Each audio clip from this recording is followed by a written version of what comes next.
Me better when I'm with you.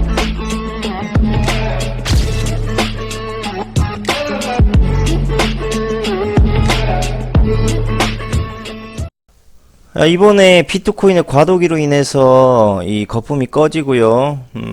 그 다음에 엄청나게 사람들이 피해를 받지 않습니까? 남녀노소 할 것 없이 다 고통받았죠. 그래서 우리가 다시 한번 암호화폐에 대한 시각을 재정립하자, 뭐 이런 의미고, 또 하나는 이 암호화폐에 대한 숨은 의미를, 그 다음에 숨은 이야기들을 다 끄집어내서 우리가 다시 한번 이 암호화폐에 대한 가치를 다시 한번 정립해야 된다, 뭐 이러한 지금 제 나름대로 생각이 있어서 이번 방송을 하게 됐는데, 아무튼 뭐 들어보시고 스스로가 이 암호화폐에 대한 가치를 어떻게 결정해야 될 건지 한번 잘 판단해 보시기 바랍니다.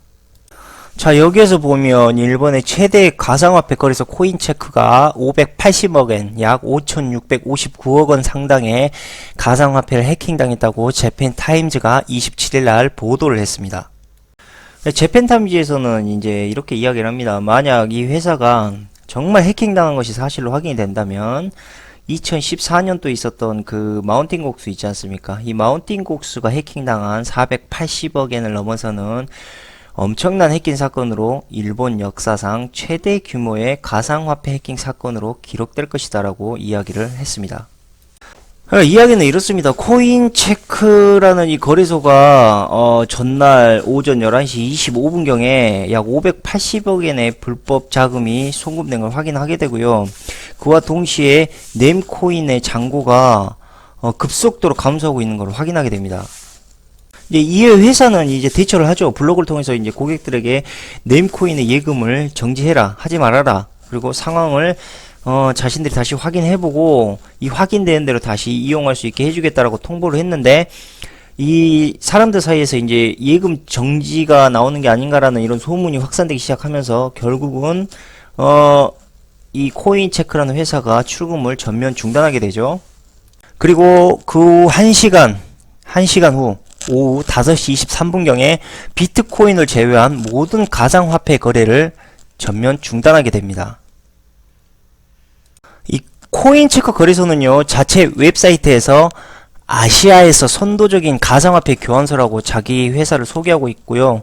2012년도에 설립되어서 작년 7월 현재 71명의 직원을 고용하고 있는 거래소입니다.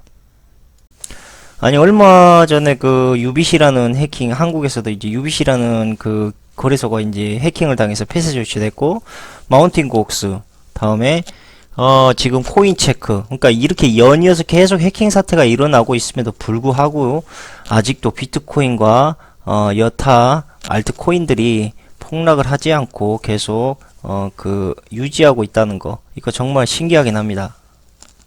참고로 비스밋에서는요, 이 본사와 콜센터 직원 총 합쳐서 약 500명 가까운 임직원이 근무 중입니다. 그러니까 지금 코인체크가 얼마나 이 취약한 인력 구조로 지금 운영이 됐던 회사인지 여실히 알 수가 있는 거죠.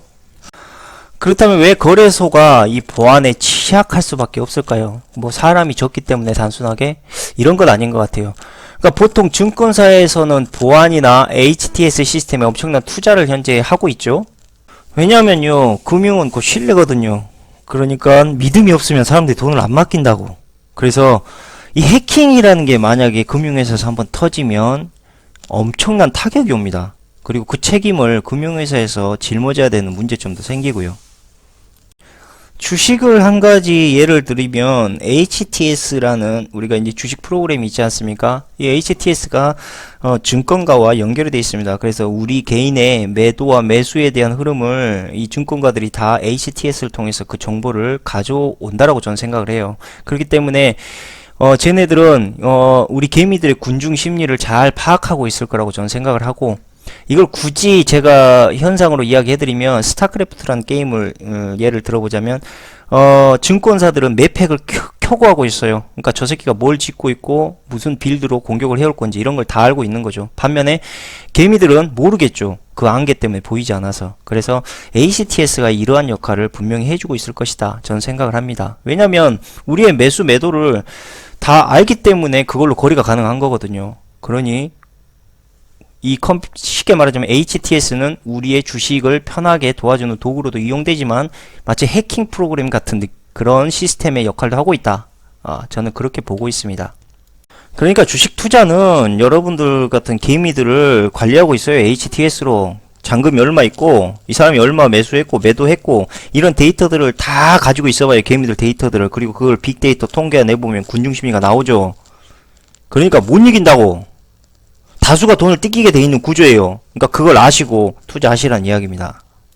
어쨌든 주식 이야기하다 잠깐 샜는데 이 가상화폐 거래소는 지금 이 금융회사처럼 뭐 신뢰를 기반으로 움직이고 있는 게 아닙니다. 그냥 금융권에 속하지도 않고요. 현재 인터넷 쇼핑몰처럼 통신 판매업자로 분류가 되어 있습니다. 그리고 이 가상화폐 거래소는요, 허가가 아닌 신고만 하면 바로 영업을 할 수가 있어서 진입장벽이 매우 낮습니다. 그러니까 왜 이런 식으로 돈놀이를 만들어놨는지, 이거 완전히 야바이 파냐, 이거, 이런 거 지금 이야기하면 할수록 참, 진짜. 그러니까 결론은 누구나 쉽고 빠르게 이 개설을 할 수가 있다. 또 신고할 수가 있다. 그러니까 제도권 밖에 있어요. 근데 이런 상황에서 투자하다가 해킹당했다고 국가에서 보상하라고 하면 정말 어이없는 상황이죠.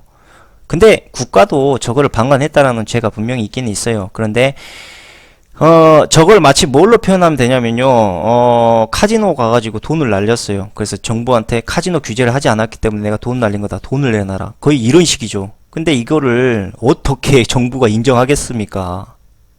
그 다음에 또 세금을 받으려면, 나라에서 그렇게 참여해서 세금을 받기 위해서는 이게 어떤 규제와 법적 어떤 효력이 있어야 되는데 그런 것들을 다 피해간다는 거죠, 지금 현 거래소는. 그러니까 이거 완전히 이게 어떻게 지금 합법화돼서 이 거래가 되고 있는 건지, 거래소 자체가, 나는 솔직히 의심스러워요. 저는 결국 이게 의미하는 바는요, 누구나 쉽게 아무나 개설할 수 있어. 그리고 이 거래소 특성상 해킹 사태가 일어나죠? 그럼 그냥 파산. 그러니까 신뢰성이 없다고. 전혀 신뢰성이요. 그리고 유빗도 지금 그런 전철을 밟고 있잖아요. 개인적으로 그럼 가장 안전할 것 같은 거래소가 어디냐라고 굳이 이야기하자면은 제 생각에는 업비트 같고요. 왜냐하면 카카오하고 연계가 되어 있습니다. 그렇기 때문에 보안이나 검증 뭐 이러한 것들이 아무래도 이 카카오와 연결되어 있기 때문에 노하우와 자금력을 충분히 이 기술적으로 커버할 수 있을 거라고 일단 생각을 하고요. 다음에 카카오 자체가 상당히 지금 이 가상 암호화폐에 대한 이런 부분을 돈으로 만들어내기 위한 인프라를 조성하고 있기 때문에 업비트가 일단 카카오에 컨택이 되었다, 뭐 이것만으로도 충분히 일단 다른 거래소보다 훨씬 안전한 거래소일 거다라고 판단을 저는 하고 있습니다. 어쨌든 이런 이제 일본의 거대 거래소가 해킹당하고 있는 이런 흐름 속에서 미국의 신용평가사인 와이스 레이팅즈가 이 비트코인의 신용도를요 C+로 이렇게 평가를 했습니다. 뭐 등급별로 굳이 이야기하자면요, B등급은 이더리움, 이오스, B-는 에이다, 네오, 스팀, C+는요 비트코인, 라이트코인, 대시 등이 있습니다. 그래서 이 비트코인을 C+로 평가한 이유에 대해서 물어봤더니, 비트코인은 주요한 네트워크의 병목 현상에 직면을 했고 이 지연 사태가 발생하고 거래 비용이 너무 비싸다, 이렇게 설명을 했습니다. 즉 시스템적으로 안전하지 않다, 그리고 안정되어 있지 않다, 뭐 이런 이야기라고 보시면 되고, 이 와이스 레이팅즈가 말하는 저 등급을 굳이 이야기하자면 A는 일단 훌륭하다, 신용 등급에서 A는요. 그 다음 B는 좋다, C는 보통, D는 약하다, E는 매우 약한, 이렇게 5등급의 분류로 일단은 이 코인을 평가하고 있습니다. 그리고 이제 평가 대상의 74개 화폐 가운데 무려 54개가 C나 C- 등급을 받았습니다. 현재 A는 없어요, 코인에. B, 최고가 B, 그 다음에 B-. 그러니까 B나 B- 등급도 5개에 불과했습니다. 근데 문제는요, 바로 이 와이스 레이팅지라는 이 신용평가에서 내리는 평가를 통해서 이 코인의 가격이 막 영향을 미쳐요. 막 그거에 따라서 막 가치가 폭락하고 폭등하고 막 이런 사태가 일어나니까 주로 비트코인을 거래하고 비트코인으로 차익을 남긴 이런 한국 투자자들이 이 와이스 레이팅즈라는 회사가 무슨 회사인가, 왜 이렇게 골가게 신용 등급을 매긴 건가, 뭐 그런 의문점이 들어서 이제 신상털기에 들어갑니다. 이 회사의 정체를 알기 위해서. 그렇게 신상을 털어봤더니 바로 미국 증권거래위원회가 이 와이스 레이팅즈의 내부자 거래 문제 등을 지적하는 그런 문서가 나오게 됩니다. 그걸 찾아내게 된 거죠. 이 2006년도와 2009년도의 문서 두 가지를 찾아냈는데, 여기에 나온 이제 이 와이스 레이팅즈에 대한 평가가 뭐냐면요. 미리 주식을 샀어요. 와이스 레이팅즈가. 그리고 사람들에게 그 주식을 투자하게끔 유도를 하고요. 이제 사람들이 그걸 매수하게 되면 가격이 올라갈 거 아닙니까? 그래서 그걸 통해서 자신들은 꼭대기에서 팔아서 수익을 취하는 식의 이런 불법 행위를 서슴지 않고 했다라는 거죠. 결국 와이스 레이팅즈는요, 이런 주식의 불법 행위를 통해서 2016년 $10,000,000의 벌금 처분을 받게 됩니다. 그러니까 이제 사람들이 의혹을 갖게 된 거죠. 이번에도 자신들이 보유한 암호화폐 등급을 고의로 높게 평가한 거 아니냐, 뭐 이런 의혹들. 그러니까 와이스 레이팅이라는 회사를 못 믿겠다 이거예요. 그리고 이런 회사에서 코인에 신용 등급을 매긴 것 자체부터가 이미 오류다, 이렇게 생각하고 있는 거죠. 신용평가 기관이라는 거 하나만으로 너무 신뢰를 했고요. 그리고 그걸 통해서 사람들이 너무 코인의 가격과 신용 등급을 믿었다, 뭐 이런 셈이죠. 어쨌든 뭐 전에 방송에도 말씀드렸지만 개인적인 판단이에요. 그러나 가상화폐 중에서도 제가 그나마 좀 쓰임이 있고 거래량과 규모면에서 가장 건전하다고 생각하는 이 암호화폐를 굳이 이야기하자면 이더리움이라고 저는 생각을 하고요. 이 이더리움이 그나마 여러 곳에서 현재 채택이 되어 있지 않습니까? EA를 통해서. 그리고 블록체인으로서의 기술을 정말 현실적으로 실현해 나가고 있는 그러한 암호화폐입니다. 그리고 이제 부테린, 이더리움의 창시자죠. 이 사람 역시도 이더리움의 거품을 걱정합니다. 그러니까 다른 이 코인을 만들어내는 이런 기술자들은요, 양심이라는 게 좀 없습니다. 그러니까 시장의 도덕성이나 양심보다 이 코인의 가치, 이런 것만 계속 부각을 시킵니다. 이게 이제 기술자들이 가지고 있는 하나의 성향인데, 부테리는 그런 것조차도 걱정을 하고 있다는 거죠. 그러니까 이 코인에 대한 거품을 걱정을 하고 코인의 미래 지향성에 대한 부분을 상당히 냉정하게 바라본다. 그러니까 단순하게 기술로 치중하고 있는, 한쪽으로 치우쳐져 있는 기술자라기 보기에는 그 마인드 자체에 상당히 도덕과 양심적인 부분도 같이 포함되어 있다. 그렇기 때문에 부테리는 이 이더리움의 가격 안정성에 신경을 매우 쓰는 편입니다. 그래서 제가 봤을 때 가장 이 코인의 창시자의 마인드와 그 다음에 이 화폐의 가치를 놓고 봤을 때 상당히 이더리움이 꽤나 좋은, 그리고 꽤나 미래지향적인 그런 암호화폐이다, 이렇게 저는 생각을 하고, 그렇다고 이더리움이 뭐 비트코인처럼 막 천정부지로 급등할 거다, 뭐 이런 말은 아닙니다. 오해하지 마시고요. 예? 왜냐면 화폐로 인정받기 위해서는요, 가치의 안정기가 있어야 돼요. 그러니까 결국 이더리움이 가격이 뭐 얼마가 올랐든 떨어졌든 중요한 건 이제 화폐로 만약에 채택된다면 급등과 급락이 없을 거란 이야기죠. 그러니까 이더리움의 가치가 얼마고, 얼마가 오를 거고 얼마가 내릴 거고 그건 알 수 없지만, 만약에 화폐로 채택된다면 더 이상 투자의 개념으로 볼 수가 없게 되겠죠. 이더리움은 이제 우리가 돈처럼 쓰이는 그런 화폐 용도로 그때 돼서야 인정해줘야 된다는 겁니다. 지금은 뭐 말만 화폐, 암호화폐 이렇게 말은 하지만 화폐가 아니에요. 지금은 사이버 머니지. 어쨌든 지금 우리 개미들한테 가장 부각이 되고 있는 게 바로 비트코인 아닙니까? 그래서 이 비트코인이 왜 갑자기 튀어나왔고, 그리고 왜 갑자기 우리가 여기에 엄청난 돈을 쏟아부었고, 그리고 왜 빚을 지게 됐는지, 뭐 이런 기본적인 일단 코인에 우리가 이 이야기를, 스토리를 알아야 될 거 아닙니까? 자, 그때는 과거로 거슬러 올라가서요, 미국 4대 투자은행인 리먼 브라더스의 파산 직후, 즉 2008년 10월 31일에, 뭐 시간까지 말씀드릴게요. 있으니까 오후 2시 10분입니다. 이때 수백 명의 공학자와 컴퓨터 프로그래머에게 메일 한 통이 도착하게 됩니다. 메일에 발송자는요, 나카모토 사토시입니다. 이 이름을 사용을 하게 된 거죠. 그리고 그는 메일에 첨부한 9장짜리 논문에서 조작이 불가능하고요, 개인 정보를 요구하지 않으면서도 거래 투명성을 완벽하게 보장할 수 있는 획기적인 통화 시스템과 이를 구현할 수 있는 기술을 제안하게 됩니다. 일본어를 사용한 적도 없고요, 나이, 거주지, 이름, 어떤 것도 진실인지 확인할 방법이 없는 이 사람이 도대체 무슨 공신력을 갖고 무슨 신용을 가지고 저런 사람들에게 메일을 보낼 수 있었냐고요. 그리고 저 사람들의 개인정보는 어떻게 저 사람이 구했겠습니까? 만약에 저 사람이 존재한다면 분명한 건 있습니다. 저는 이제 가상의 인물이라고 생각하는데, 만약에 실제로 존재한다면 저 사람은 절대 일반인은 아니에요. 그러니까 고위층에 있는 사람과 분명히 연루되어 있는 사람이다, 이렇게 보셔야 된다는 거죠. 어쨌든 이 사람은 이렇게 이 가상 통화에 대한 암호화폐를 이야기하고요, 이 시스템에서 사용할 화폐 이름까지도 이야기하게 됩니다.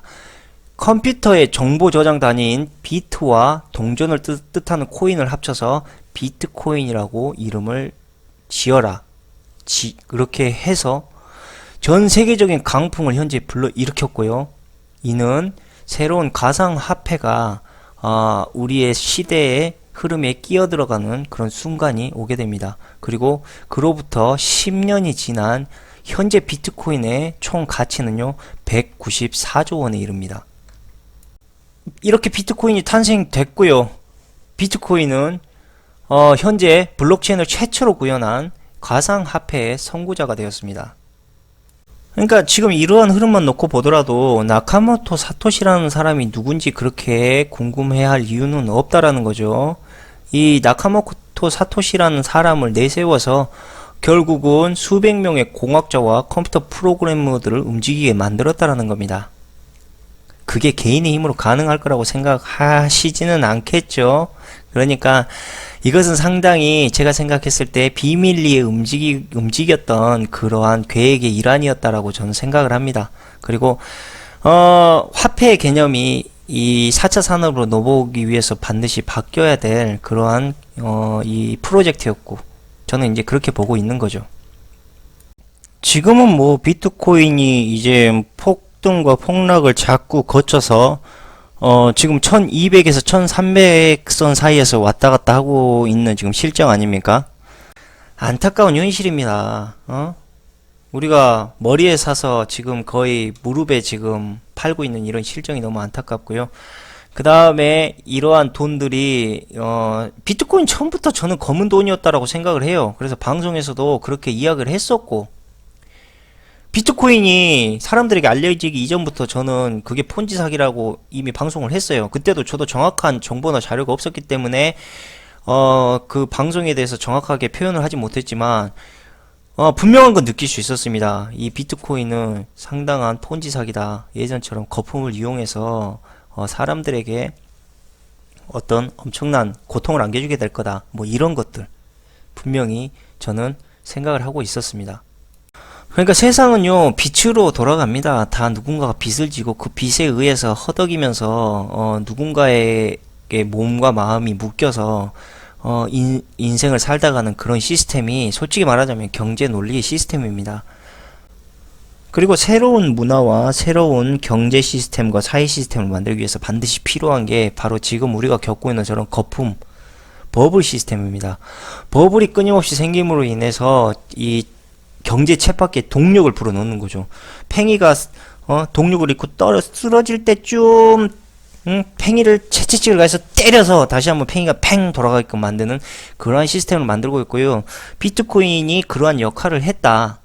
뭐 이렇게 지금 저는 보고 있고, 그리고 산업혁명의 시기가 이렇게 산업이 급변하는 시기가 한번 왔을 때 바로 저런 버블을 양성시키고 버블을 터트립니다. 그러니까 이러한 과정, 역사에서 경제의 발전과 산업혁명, 그리고 버블은요 항상 동시대에 존재해왔던 그런 시스템입니다. 그래서 제가 말씀드리고 싶은 게 바로 이겁니다. 열에 한 명, 100에 한 명이라도 이것을 알고 이 계획된 이런 시스템을 피해가자. 그리고 빚이 얼마나 무서운 건지 알아야 된다. 그리고 경제를, 미래 경제의 그 흐름을 맞출 수 있다는 건 불가능에 가깝다라는 거를 제가 이 방송을 통해서 분명히 인지하시라고 하시는 거고, 인간은 본질적으로 자유를 좋아합니다. 그리고 누구에 구속당하지 않는 삶을 매우 중요하게 생각을 하죠. 그래서 얘네들이 항상 우리한테 지식을 통하든 아니면 어떤 현상을 통해서 항상 인지하고 싶은 게 뭐냐면 자기 자신을 망각하게 만듭니다. 왜? 그걸 알게 되면 자기 행복을 찾아서 가버리거든, 사람들은. 그래서 그것을 돈이라는 매개체로 인해서 사람들에게 가장 쉽게 계속 세뇌시키는 거예요. 미디어나 드라마 보십시오. 돈 많은 사장님 아들, 그 다음에 그걸 통해서 돈 많은 회장님 딸, 이런 사람들이 계속 나오지 않습니까? 그게 뭐냐면 내 자신이 누구인지 알기 이전에 돈에 먼저 구속되게 만드는 그런 현상입니다. 그래서 거기에 이제 만약에 세뇌가 당하면 이 사람이 인간의 본연의 모습을 보는 게 아니고요. 주변의 것들을 보기 시작하죠. 돈이 많냐? 그 다음에 차는 못 끌고 다니냐? 부모님은 뭐 하시냐? 이렇게 되는 거예요. 근데 왜 그러한 현상이 나오고 있느냐? 자꾸 우리가 외부적인 세뇌를 통해서 내 자신을 망각하게 만든다. 다른 말로 말하자면 내 자신을 망각하게 만들어서 나의 행복을, 내가 무엇을 해야 행복하게 느끼는지를 망각시키게 만든다. 그렇게 해야지만 노예 생활을 할 수가 있습니다. 내가 뭘 좋아하는지 모르고 내가 뭘 해야 행복한지 모르는데 어떤 놈이 갑자기 돈을 줘요. 이것만 있으면 네가 원하는 거 다 할 수 있고 네가 원하는 행복을 가질 수 있어 라고 이야기를 합니다. 그렇게 되면 내 자신을 알고 있고 내 행복을 아는 사람들은 돈보다도 날 행복하게 해주는 게 있다라는 걸 알기 때문에 거기에 그렇게 크게 매달리거나 크게 욕심 갖지 않아요. 그저 내가 생활하는데 크게 부족함이 없을 정도의 이 돈만 원할 뿐입니다. 왜? 그것이 내 행복을 대신 해주지 않는다는 걸 알기 때문에. 계속 미디어에서 세뇌당하고 교육에서 세뇌당하는데 어떻게 그걸 알겠습니까? 어쨌든 그래서 빚은요, 우리의 행복을 막고 우리 자신이 누구인지에 대해서 망각하게 만드는 아주 중요한 매개체다. 분명히 제 방송을 보신 분들은 이걸 깨달으시길 바라고요. 이 돈의 의미를 나름대로 제가 설명을 해드리자면, 바닷가에서 우리가 표류를 당해서 목이 극도로 마른, 그러니까 갈증을 느끼는 사람이 물을 원하는, 그리고 갈증을 해결하고 싶어하는 그런 생존의 욕구와 매우 비슷한 성향을 가지고 있습니다. 결국 표류 중에 우리가 이 식수를 구할 수 있는 방법도, 그 다음 식수를 어떻게 얻어야 될지도 모르겠고, 이러한 거의 방황 속에서 우리가 유일하게 기댈 수 있는 게 바로 바닷물 같은 저 돈이란 이야기죠.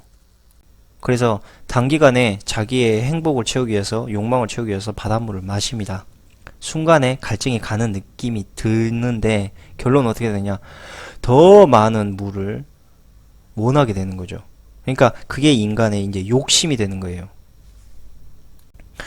그렇게 자꾸 이제 목이 말라지면 어떻게 되겠습니까? 내가 누군지, 내가 뭐 하는 사람인지, 내가 뭘 해야 행복한지 이런 거 다 온통 온데간데 없습니다. 오직 바라보는 게 뭡니까? 목이 마르는 걸 해결하고 싶은 거죠. 그게 굳이 다른 말로 이야기하자면 바로 빚이에요, 빚. 여러분들이 빚을 지기 시작하잖아요. 그럼 여러분들은 바닷물을 한번 먹게 됩니다. 그럼 어떻게 되느냐? 내가 누군지, 내가 뭐 하는 사람인지 이제 중요하지 않아. 무조건 빚을 갚아야 된다라는 욕망에 사로잡힙니다. 그게 저놈들이 만들어 놓은 함정이에요. 거기에 한번 휘말려 들어가잖아요? 그러면 더 이상 나는 없어. 그리고 우리 한국이 저놈들 세뇌에 당했다는 이유가 뭐냐면, 아까도 말씀드렸죠. 내 자신을 물어보는 게 아니고 주변을 물어봐. 만약에 애들한테 이런 이야기해요. 자기소개해봐. 예, 우리 가족 중에 저는 몇 남 몇 여로 어느 집안에서 태어났습니다. 이게 다 교육 세뇌당한 거라고요. 내가 봤을 때. 내가 누군지를 모르게 만든다고. 내가 뭘 해야 행복한지 모르게 만든다고. 그걸 돈이라는 욕망으로 다 묶어버렸어요. 그러니까 한 발 물러서서 여유있게 보시라는 거죠. 내가 그래서 제가 돈과 빚의 관념을 그렇게 이야기하고 있는 거예요. 여러분들은 바닷물 마시면 안 돼요. 바닷물을 마시게 된 순간 여러분들은 목이 마르게 되고 그 목을 갈증을 해소하기 위한 그 하나밖에 생각을 안 한다고요. 그러면 저놈들은 계속해서 바닷물을 우리한테 줄 거예요. 먹으라고, 마시라고. 그런데 만약에 사람들에게 진짜 갈증을 해결할 수 있는 식수를 주게 되잖아요. 그럼 어떻게 되느냐? 사람들은요, 더 이상 저 사람들 말을 듣지 않고요. 그때부터 자기 생각을 하게 돼요. 자기가 누구인지, 자기가 뭘 해야 좋은지, 행복한지, 이런 여유를 찾게 돼버린다고요. 그러면 그때부터 사람들은 통제당하지 않게 됩니다.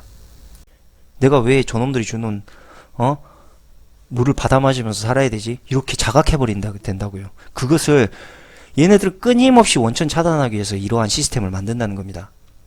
어쨌든 이야기가 잠깐 샜는데, 우리가 비트코인 하면서 늘 생각해야 될 게, 그리고 방송에서 이야기해야 될 게 빛과 부채에 대한 이야기였지 않습니까? 그래서 그걸 좀 더 정립시키기 위해서 제가 잠깐 이야기한 거고, 어쨌든 다음에 봐야 될 게 뭡니까? 바로 이 비트코인의 문제점을 한번 봐야 되지 않겠습니까? 비트코인이 우리한테 엄청난 빚을 주고 이 거품에 대한 원인을 만들어줬던 이런 코인 아닙니까? 그래서 이 문제점을 반드시 봐야 된다는 거죠.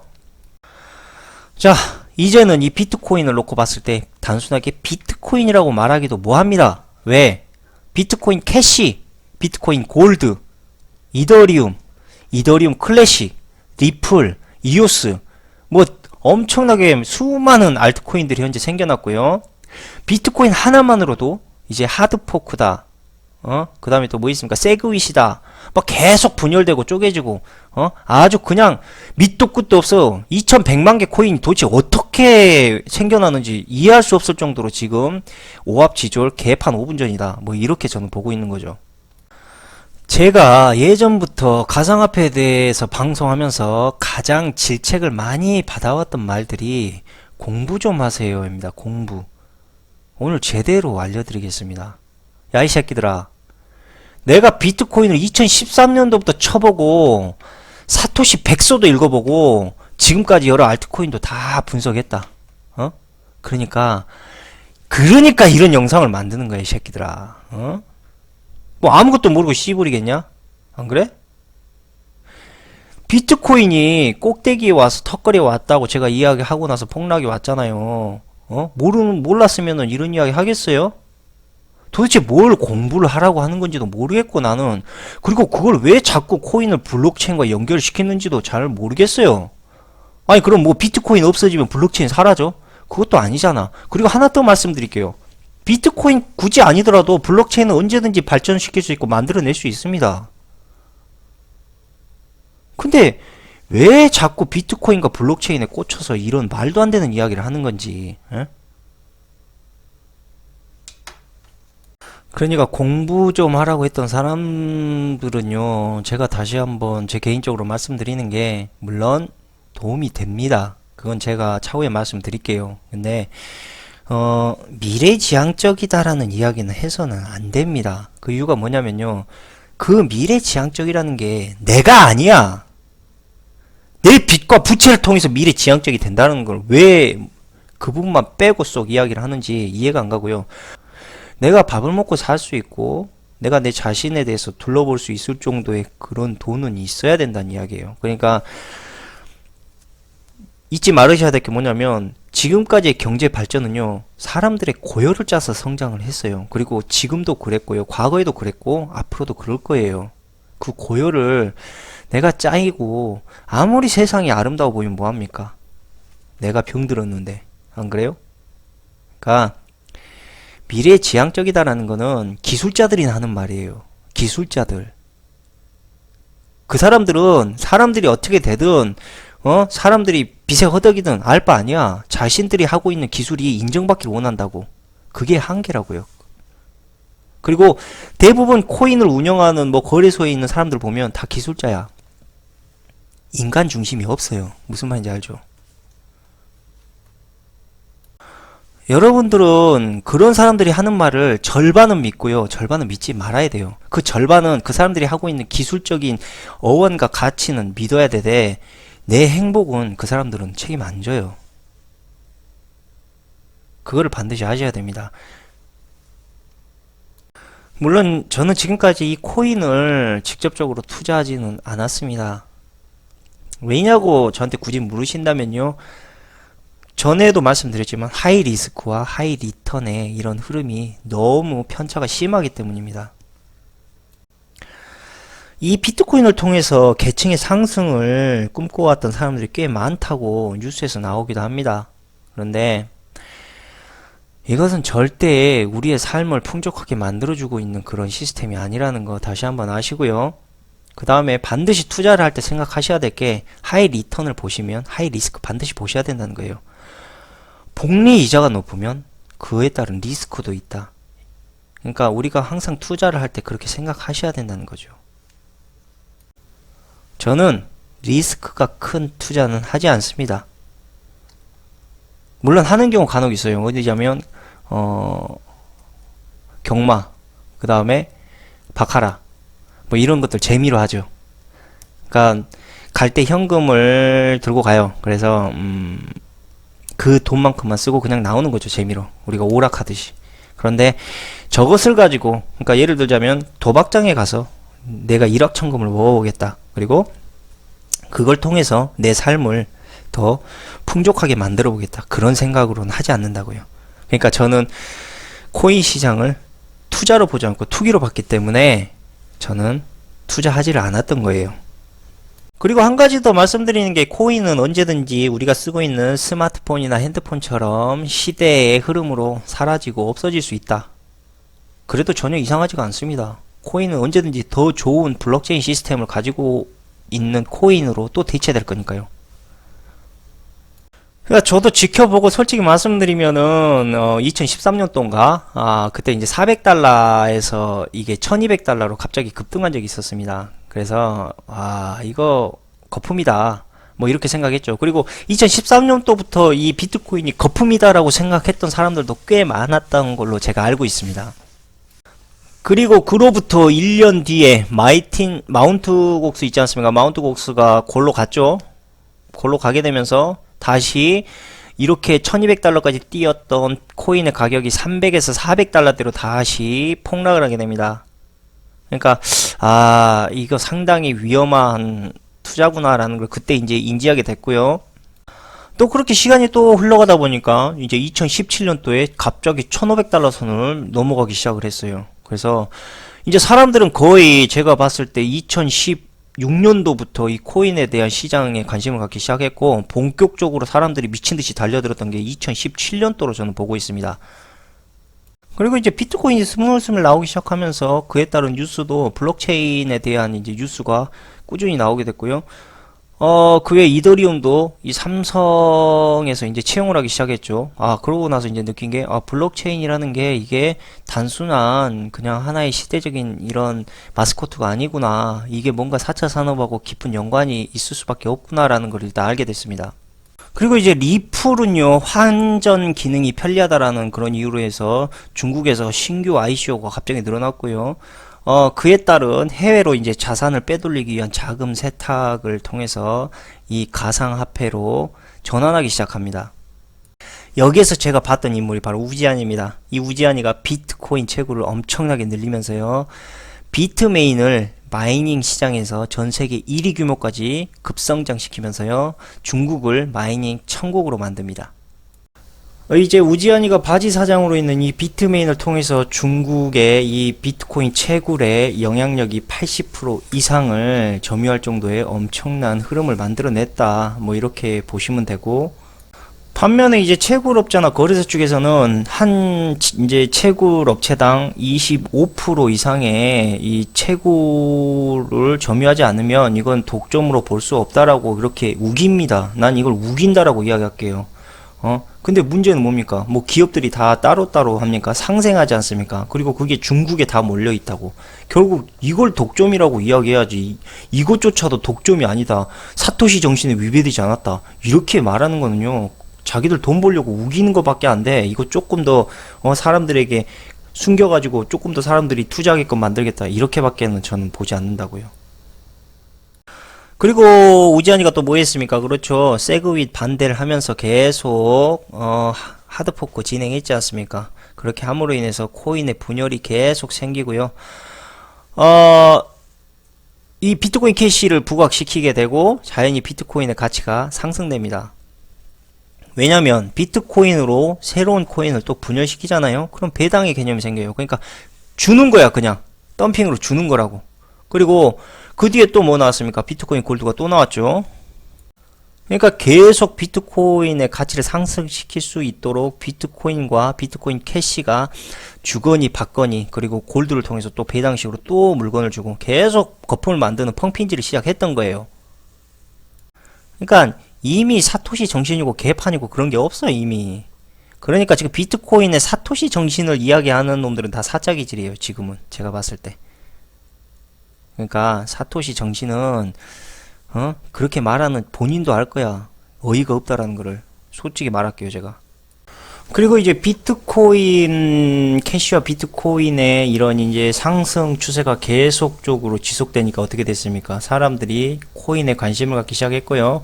리플이든 이더리움이든 코인을 무조건 사재끼는 겁니다. 그렇게 하면서 사람들이 묻지마 투기에 대한 바람이 불기 시작했던 겁니다. 묻지마 투자로 유명한 게 뭐가 있습니까? 그렇죠. 우리나라에서는 일단 닷컴 버블 있죠. 안철수가 이 닷컴 버블을 통해서 이 주식으로 돈을 짭짤이 만졌다라는 뭐 그런 소문도 들릴 정도로 엄청난 거품을 양산해냈던 그런 현상이었고요. 이때도 비트코인과 매우 양상이 비슷했습니다. 그냥 무슨 닷컴자 들어가고 키컴만 들어가도 막 올라. 막 이유도 없고 의미도 없어. 그냥 사람들이 막 묻지마 막 쳐박는 거야. 그냥 막 이렇게 해가지고 주가가 미친 듯이. 그래서 그때 사람들이 그랬죠. 아무거나 사도 올라. 아무거나. 하지만 결국 그 피해는 고스란히 개미들이 다 지게 된 거죠. 그리고 한 가지 더 튤립 버블 있지 않습니까? 튤립 버블. 이런 말도 안 되는 튤립이 갑자기 가격이 폭등해 갖고 막 이게 언제 꺼질지도 모르고 미친 듯이 올라. 말도 안 되는 소리죠. 왜 그런 게 왜 올라야 되는 이유도, 그 다음에 이게 무슨 가치가 있는지도 알 바 아니야. 그냥 가격이 올라가고 돈이 되니까 사람들이 막 사는 거예요. 비트코인도 똑같았다고요. 그리고 이제 끝물이 어떻게 됐습니까? 그렇죠. 미국 나스닥 시장에서 비트코인을 선물 시장까지 만들겠다. 그리고 또 그게 생겨나가고 있는 지금 추세고요. 자, 비트코인이 왜 사기인지 제가 차트를 보면서 알려드리겠습니다. 자, 비트코인 이게 지금 6개월 정도의 흐름의 차트를 보여주고 있는 건데, 우리가 흔히 비트코인을 투자를 하실 때 두 종류로 투자하십니다. 무조건 단타적으로 바라보시고 투자하시는 분들이 있고요. 그 다음에 장기적으로 가치를 보고 투자하시는 분들, 주식과 똑같습니다. 그렇게 투자를 보고 계십니다. 그런데 뭐가 문제냐? 지금 보시면 장대 양봉과 장대 음봉이 보이지 않습니까? 대부분 단타하시는 분들은요, 단기간에 수익을 얻기 위해서 옵니다. 그렇기 때문에 장대 음봉이 나왔을 때 못 버텨요. 그러니까 장대 음봉이 나올 때 털어버리는 거죠. 그러면 꼭대기 쪽에 몰린 사람들이 이 장대 음봉에 의해서 털리는 거예요. 그리고 이렇게 털리고 다시 한번 주워 담습니다. 그리고 다시 한번 털어요. 그러니까 단타로 벌어들이시는 분들, 지금 여기 보시면 한번 음봉이 나오고 나서 양봉이 나오고 음봉이 또 장대 음봉이 내려갔죠. 그건 뭐냐면 지금 단계적으로 이 양봉을 통해서 매수했던 사람들이 다시 음봉을 통해서 다시 털리는 거죠. 그리고 다시 매수를 합니다. 그리고 또 털려요. 그리고 장기적으로 보신 분들은 이걸 그냥 관망하셨을 겁니다. 그리고 또 음봉이 나오고 나서 또 매수가 일어납니다. 그리고 갑자기 털기 시작하죠. 장대 양봉이 계속 보면서 털기 시작합니다. 그리고 어떻게 됐습니까? 장기 투자를 바라보고 계셨던 분들도 결과적으로, 거기에 돈을 묻고 계셨던 분들도 결과적으로 장기 하락세로 인해서 손해를 봤고요. 단타로 들어오시는 분들도 멘탈의 부족으로 인해서, 그러니까 기다릴 수 없는 그런 조급한 마음으로 인해서 장대 음봉 때 다 털리는 거예요. 그러니까 이런 차트의 흐름만 놓고 보더라도요, 분명히 이거는 계획적으로 털어간 겁니다. 그러니까 큰 손의 움직임이 분명히 있었다는 거죠. 결국은 장기 투자하시는 분들이나 단기 투자하시는 분들 모두 돈을 벌지 못했다. 이렇게 보시면 되는 거죠. 뭐 굳이 투자를 하신 분들에서 돈을 버시는 분들이 있다면은 지금 제가 봤을 때는 1,000만원에서 1,000만원 미만에 투자하신 분들은 아직까지도 수익권에 있으시겠죠. 근데 중요한 건 이 1,000만원이 무너지기 시작하면 걷잡을 수 없이 아마 하락할 거라고 저는 보고 있습니다. 그리고 1,000만원에 지금 1,000만원 이전부터 계속 이 비트코인을 보유하고 계셨던 분들은 거의 없을 거라고 제가 생각을 해요. 왜냐하면 거래량이 말해주거든요. 그러니까 실질적으로 사람들이 가지고 있는 심리 마지노선이 바로 이 장대 양봉을 보시면 알다시피 1000만원입니다. 이 1000만원 미만으로 내려가게 되면 상당히 힘들어질 거라고 저는 판단을 하고요. 그리고 지금 계속적으로 장대 양봉과 음봉이 나온 이유는 이때 거래량이 활성화됐고 사람들이 미친듯이 들어오기 시작했다라고 보시면 됩니다. 결론은 1000만원 미만부터 꾸준히 구입을 했었던 사람들, 근데 이런 사람들은 내가 봤을 때 거의 소수고 그 다음에 상당히 냄새나는 사람들이죠. 그러니까 결국은 소수의 사람들이 이 장대 양봉을 통해서 만들어낸 사람들의 돈을 다 가져갔다라고 보시면 되는 거죠. 어쨌든 한 가지 안타까운 거는 고점 2500만원까지 찍고 현재 지금 딱 반토막이 난 상태입니다. 이렇게 반토막이 난 상태에서 말 그대로 뭐 그냥 작업당했다. 아까 차트를 제가 말씀드렸다시피 완전 작업당한 거예요. 저거 완전 고의적인 차트입니다. 주식으로 굳이 따지면 뭐 테마주라고 할 수 있을까요? 테마주. 어쨌든 2600만원 찍고 바로 다음날 정부에서 가상화폐 거래소 폐쇄에 대한 언급을 일단 시작으로 거의 반토막 난 시점이 선물거래 청산일과 비슷한 시기입니다. 선물거래 청산일이 얼마였죠? 그렇죠. 2018년 1월 17일이죠. 비트코인 선물시장에서 숏 포지션에 걸었던 투자자들은요, 그만큼의 차익을 남겼습니다. 그러니까 다른 말로 말하자면 공매도라고 할 수 있죠, 주식으로. 비트코인이 반토막 난 상황에서 얘네들은 2배의 차익을 거둔 거예요. 그러니까 고의적인 하락이 상당히 의심스럽다. 차트뿐만이 아니고 이런 현상도 그렇다라는 겁니다.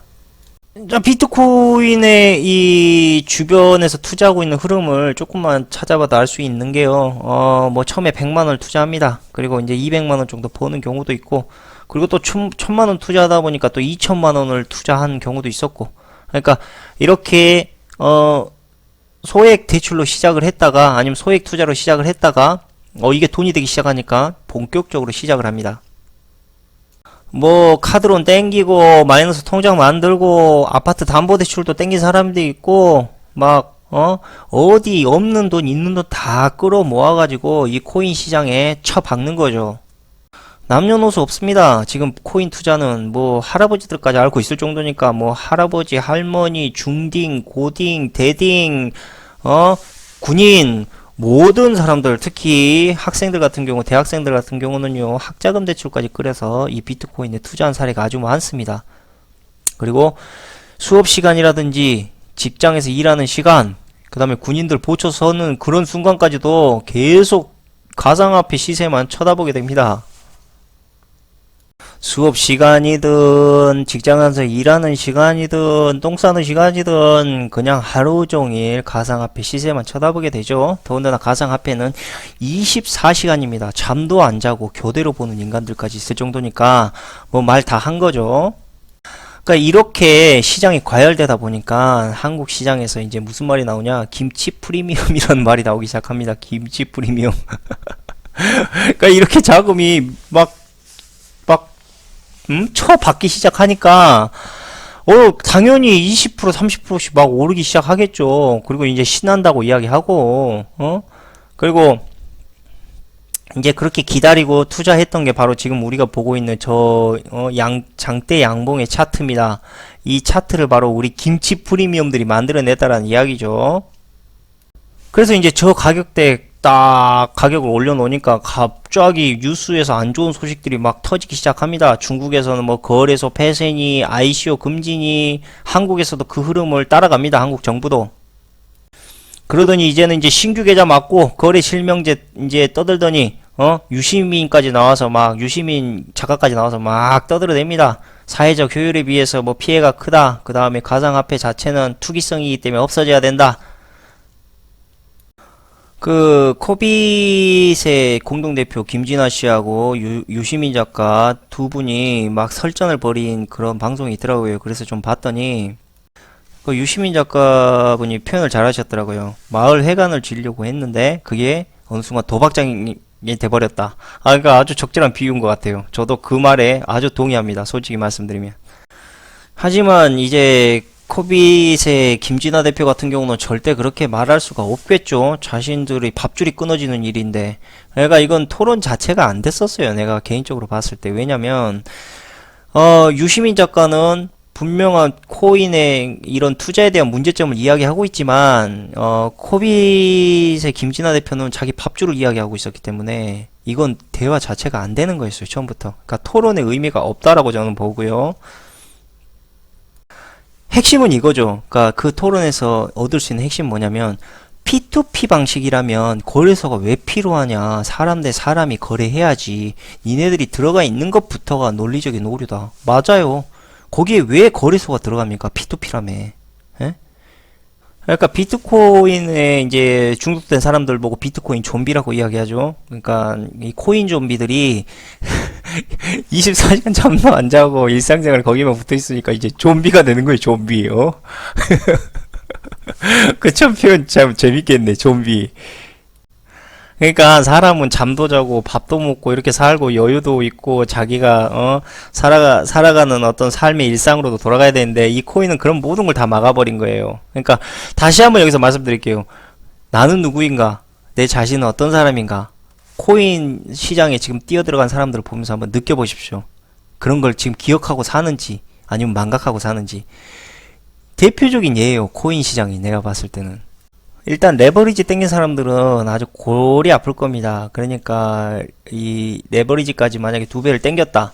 그러면 이제 2,400만원에서 1,200만원 이제 손해를 받기 때문에 바로 깡통 계좌 되겠죠. 왜냐 레버리지니까. 그 다음에 그나마 원금 투자했을 때도 450만원의 손해를 본 겁니다. 그러니까 제 주변 사람들도 이런 과정을 보면요. 다 이렇게 손해봤어요. 그러니까 돈 딴 사람보다 손해본 사람이 훨씬 많았다라는 거. 그리고 지금은 아무도 돈 딴 사람 없어요. 제 주변에는. 그리고 얼마 전에 그것이 알고 싶다에서 나왔던 이런 뭐 310억을 벌었다. 그리고 뭐 2시간 만에 뭐 30억을 벌었다. 뭐 이런 이야기를 방송을 한 적이 있었어요. 근데 저는 실제로 그런 사람 제 주변에 당연히 없겠죠. 몇백억 굴린 사람 없어요. 솔직히. 그리고 많이 땡겨봐야 한 몇천만원? 뭐, 이 정도는 있어도, 그 다음에 들은 적도 없습니다. 그런 사람. 그리고 그 사람이 지금까지도 과연 돈을 그렇게 승승장구로 벌고 있을까? 뭐, 그런 생각도 솔직히 들어요. 자, 우리가 비트코인 사기를 보면서 분명히 느껴야 되는 게, 이 사기꾼들이 하는 행태들이 딱 있습니다. 뭐냐면요. 바로 조급함을 만들어냅니다. 아, 지금이 아니면 안 돼요. 지금 투자해야 기회입니다. 그 다음에 두 번째로, 욕심을 건드려요. 그러니까 뭐냐면, 지금 투자하면 너는 대박 인생을 살 수 있다. 앞으로, 지금 투자하게 되면 너는 다른 사람이 살고 있는 것보다 훨씬 더 많은 돈을 가질 수 있다. 이렇게 욕심을 건듭니다. 그리고 마지막 세 번째가, 상대방을 미화시킵니다. 너는 특별한 사람이다. 너는 해안이 있다. 지혜가 있다. 이런 식으로 사람을 계속 사탕발림시킵니다. 이 세 가지의 조급함을 생각할 수 없게 조급함을 만들고요. 그 다음에 거기에 따라서 욕심을 불러일으키고 마지막으로 내 자신을 너무 칭찬해주고 사탕발림 말을 해준다. 100% 사기꾼 새끼. 무조건 사기꾼 새끼. 내 옆집에 살든 내 가족이든 누구든 다 사기꾼 새끼들이에요. 보통 사람들은요 이런 식으로 안 합니다. 그러니까 비트코인 보면서 느낀 게 사기꾼들이 이런 식으로 우리에게 사기를 치는구나라는 것을 앞으로 분명히 자각하시고 날 위해서 해줄 수 있는 대신 해줄 수 있는 사람은 없습니다. 만약에 그게 그렇게 좋다면 지가 했겠지. 왜 남한테 그런 걸 던집니까? 안 그래요? 지가 하면 되지. 주식에서 애널리스트들이 나와서 이 종목 좋습니다. 이 종목 올라갈 겁니다. 라고 이야기하면 지가 하면 되지. 왜 남한테 그걸 떠넘기냐고.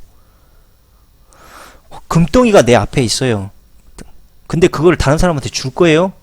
내가 발견한 금덩이를 안 준다니까. 이게 금인지 뭔지 지도 몰라. 하지만 중요한 건 이게 금인지 똥인지 내가 확인하는 것보다 그걸 남한테 던져서 그걸 남한테 팔아서 내가 차익 남기는 게 나한테 더 좋은 거야. 사기꾼들은 다 이런 점을 노린다는 거죠. 욕심에 휘둘리지 마시고 조급함에 휘둘리지 마시고요. 그 다음에 남들이 말하는 사탕발림 절대 휘둘리지 마십시오. 이거 3개 흔들리면 무조건 사기당합니다. 비트코인 시장은요 고스톱이에요. 못 먹어도 고. 5고까지 가는 거야. 장기 투자하는 분들은 5고. 그 다음에 단기 투자하는 사람들은 원고에서 무조건 스톱. 그러다가 한번 쓰리고 맞고 털리고 완전히 이런 추세라는 거. 그리고 한 가지 아셔야 될 게 세계에서 가장 큰 마이닝 폴을 가진 이제 이 새끼들이 우지환과 그의 친구 로저보입니다. 이 두 사기꾼 새끼들. 이 사람들은 충분하게 자기들이 가지고 있는 자금력과 비트코인, 그 다음에 비트코인 캐시를 창조해냈습니다. 이 비트코인 캐시는요, 순전히 우지환이 만들어낸 코인이에요. 이게 무슨, 뭐, 이렇게 생각하는 사람들도 있더라고요. 뭐, 코인이 나오는데, 뭐, 협의하에 통해서, 무슨 협의하에 통해서 코인이 나왔어요. 저거 우지환이가 지 마음대로 만들어낸 코인이에요. 그리고 그거 만듦으로써 어떻게 됐습니까? 코인 가치가 엄청나게 상승했죠. 저 코인의 가치를 만들어낸 새끼가 어디에서 털었겠는지 생각해보라고. 꼭대기에서 팔았겠죠. 지 마음대로 코인의 가치를 만들어냈는데 지 마음대로 못 털겠어요? 그리고 비트코인 캐시 덤으로 상승했죠. 더블로 먹은 거야. 두 마리 토끼 다 잡은 거라고요. 그래프 보시라니까, 그래프. 참고로 이 우지환에 대해서 좀 더 말씀드리면은 이 비트코인하고는 별 관련도 없던 사람이었어요. 전직에 사모펀드 매니저로서 그 재무 분석가 일을 했거든요. 근데 이제 2011년도에 중국에서 최초로 나카모토 사토시의 비트코인 백서를 번역을 했습니다. 이 사람이. 그리고 바로 비트코인 뉴스 사이트를 만들고요. 그게 abtc.com이라는 그런 이제 사이트를 만들었죠.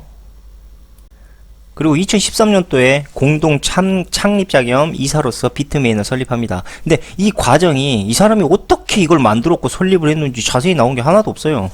그러니까 상당히 비밀이 많은 인간이고, 둘째로 좀 구린내가 많이 나요. 그리고 저 공동 창립자라는 놈은 케이만 군도에 있어요.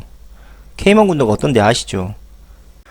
그리고 더 황당한 건요, 이 우지안이라는 이 인간이 이 채굴 업자들을 다, 이 경쟁사들을 다 따돌렸던 결정적인 이유가 바로 2015년도에 보유를 했던 이 아식 버스터라는 이 특허 기술 덕분이라고 하는데, 그럼 생각을 해보십시오. 과거에 사모펀드 하면서 재무 분석이나 했던 인간이 저 특허를 어떻게 갖게 됐겠습니까? 그래요. 혼자서, 이게 지금 만들어졌다는 게 아니라는 거야. 여러 명의 힘이 보태졌다라는 거죠. 그러니까 우지안이가 비트메인의 바지 사장이 될 수 있었던 것도 다 계획적이었다고요. 뭐 이 새끼 천재야? 사모펀드 나던 놈이 갑자기 저런 특허 기술을 지가 덜컥 만들어내고. 그러니까 비트코인은요, 처음부터 이 열풍이 불기 시작했을 때부터 구린내가 풀풀 풍기던 그런 돈이었다고요. 누구든 처음 급등하기 시작할 때는 의문을 갖습니다. 그러나 자꾸 선동이, 제가 말씀드렸죠, 거짓말을 자꾸 우기면 그게 진실이 된다고. 선동당한 거예요. 코인 시장에 자꾸 급등이 올라가니까 사람들이 처음에는 의아했다가 이게 계속 올라가니까 이제 진실로 받아들여 버린 거죠. 이 코인의 이 급등의 이런 흐름을. 그리고 단순하게 개미들만 저게 달라들었다고 보기에는 애매한 게, 물론 개미들이 투자한 돈이 많았어요. 그러나 누가 펌핑 작업을 하지 않고서는 2,600만원까지 올라갈 수가 없어요. 그러니까 떨어져서 한번 털어먹고 다시 저점에서 조금 샀다가 사람들이 또 올라가는 거 보고 또 왕창 달라들죠. 그럼 기다렸다가 또 펌핑된 거 또 팔아먹고 이 짓거리 했다고. 주의를 한번 봐보세요. 어떤 부자들이 비트코인에 열광합니까? 지금 우리 주변에 직장인들 투자하고 있고, 내 주변에 동료들이 투자하고 있지. 어떤 부자가 투자하고 있는데요? 예? 뭐 삼성에서 투자를 합니까? 아니 거부들이 투자합니까? 누가? 어떤 거부가이고, 뭐 우리 흔히 알고 백종원이가 비트코인 투자합니까? 아니면 뭐 최태원 씨가 투자합니까? 누가 하는데? 주변에 있는 우리 일반 서민들이 투자하고 있다고. 그리고 욕심이 불어갖고 퇴직금이네, 카드론이네, 학자금 대출이네, 이런 거 다 신용자금으로 이루어진 투자예요. 그거 뭡니까? 다 빚이에요. 빚. 때가 되면 다 갚아야 될 빚이라고. 그리고 학생들은 이 빚 때문에 이거 뭐 1,000만원, 2,000만원, 3,000만원, 일단 학자금 대출 받고 나오면 그 돈에 대한 이자까지 상환, 그거까지 생각하면은 2, 3천만원의 빚을 지고 있다고. 이건 못 갚아요. 지금 특히 이런 지금 흐름으로는 더 못 갚는다고. 제가 전에 방송에 말씀드렸죠. 이 비트코인의 고가의 비트코인 가격을 사줄 사람이 없다고. 다음 타자가. 중국이 사줄 거예요? 일본이 사줄 거예요? 미국이 사줄 거예요? 아무도 없어요. 그리고 차트적으로 보자면 현재 가상화폐 상태는 보합이에요. 보합. 다 꺼져버렸다고. 거품이. 학생들, 김치 프리미엄 통해서 학생들, 군인들 엄청나게 샀죠. 이제 실명제 따라야 됩니다. 그럼 어떻게 되겠습니까? 학생들 떨어져 나갈 거고, 그 다음에 군인들, 그 다음에 이 실명제에 대해서 좀 거부감 있던 사람들 다 떨어져 나갈 거라고. 그럼 어떻게 되겠습니까? 진입장벽 높아지죠. 투자할 수 있는 사람 줄어들죠. 그 다음에 학생이나 주부들, 취준생, 소득증빙 어렵죠. 그런 사람들 다 떨어져 나가기 시작한다고. 또 신규 규제가 또 생기기 시작하잖아요. 그러니까 투자자금도 마음대로 못 놀려 이제. 그러니까 지금 꺼진 거품이 제 개인적인 생각에는 상당히 치명타적인 거품이라는 거죠. 올라가기가 매우 어렵다고. 왜? 이제 수급이 없어. 그 수급 거기에 맹목적으로 묻지마 투자하는 사람들도 줄어들고 있다고. 규제 때문에. 그리고 지지자 자금들도 빠져나가고. 도대체가 그동안 쎄 빠지게 빚 주고 대출까지 받아갖고 거기에 투자한 자금들 도대체 어디 간 거예요? 생각 한번 해봅시다. 이미 중국 세력 쪽에서 펌핑 작업했죠. 그리고 2,600만원까지 갔다가 반토막이 돼버렸죠. 지금 손해보신 분들 자금은요, 지금 한국에 없어요. 미안한데 다 해외로 빠져나가 버렸다고. 기업에서 이제 그 빚을 통해 갖고 외국으로 또 빠져나갈 거고, 금융을 통해서 또 빠져나갈 거고, 그 다음에 비트코인 통해서 또 빠져나갈 거고. 세력들이 비트코인을 다시 펌핑 해줘야 돼. 이런 상황에서는요. 근데 지금 생각해 보자고요. 새로운 코인 나오기 시작하고 있고, 코인이 정부 규제 시스템으로 지금 점점 귀속되고 있고요. 그 다음에 코인을 투자하는 거에 대해서 이제 계속 규제가 일어나고 있어요. 다시 들어올 것 같아요? 세력들이 다시 펌핑할 것 같아요? 저의 생각에는 전혀 아니라는 거죠. 어쨌든 오늘 방송이 좀 길어지기는 했는데 알아야 될 거라고 생각이 들었어요. 가상화폐 시작과 개화기, 그 다음에 지금 거품이 꺼져버린 이런 현상을 총괄적으로 알아야지 비트코인에 우리가 더 이상 당하지 않는다. 그리고 그런 흐름을 알아야지 우리가 비로소 코인의 시장에 대한 가치를 바라볼 수 있다. 뭐 이런 것 때문에 제가 좀 길게 말씀을 드린 거고, 다음 시간에는 이제 이러한 현상을 알게 됐으니까 이러한 현상이 어떻게 이어질 것인가, 그리고 이게 왜 어떠한 현상으로서 이게 움직였던 것인가, 의도됐던 것인가에 대한 부분을 이야기해 보도록 하겠습니다. 그러면 늘 감기 조심하시고요. 오늘 방송은 여기까지 하도록 하겠습니다. 감사합니다.